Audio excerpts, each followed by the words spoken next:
Hey guys, so check this out. We're in our training room here at Florida Mortgage Firm. I had some decorations that I put in here that kind of related to real estate. A lot of times when people visit, they always say that's so cool, so I just want to kind of bring it to the internet and let you guys see without having to be here for it. On the wall right here that I'm standing next to, this is an old deed, and whenever you're buying or selling real estate, there's an expense that you pay that's listed out on your settlement statement or your closing disclosure. It's called transfer tax. One of the subcategories of a transfer tax is called doc stamps on the deed, which is short for documentary stamps.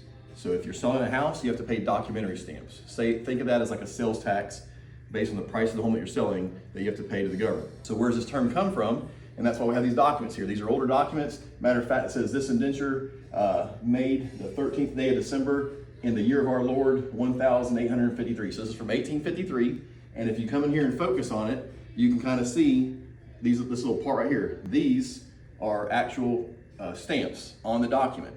So this is a document, these are stamps, hence the term documentary stamps. Back in the day, they didn't have all the online payment systems, nor obviously online documents. So this is how they kept record of, did you pay for your documentary stamps? So you actually have a wax seal that that they only have that determines that you've actually paid your taxes. A couple cool things. I was actually reading up on some other things about this last night. Where did all this come from? Like where did this start at? Actually, Britain started. So the British Tax Acts came from 1760 and 1775, and that's whenever they started taxing the colonial people here in America to raise funds to be able to support our country whenever we were just a colony of Britain. And this is actually what precluded and led up to eventually like the Boston Tea Party, not having no taxation without representation. So this is actually a component of that. Whenever America was going through like the Civil War, the federal government utilized this tax to fund that war.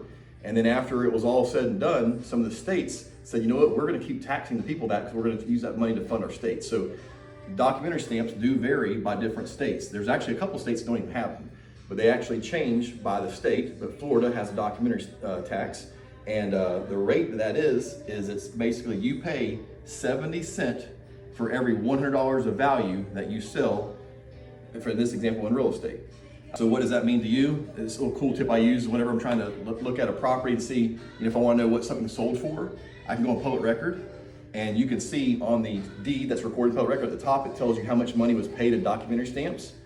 I divide that number by 70 cents, and then I multiply it by 100, and it arrives at the sales price. So you can kind of back into what someone sold a property for if you know this little equation, even though it's not spelled out, this was a sales price. So anyway, it's a lot of information, but I hope it helped. But the thing today was just to show you, hey, this is a cool document here. There's an origin for everything. So documentary stamps, this is the origin of where it came from, and that's also how you calculate them as well.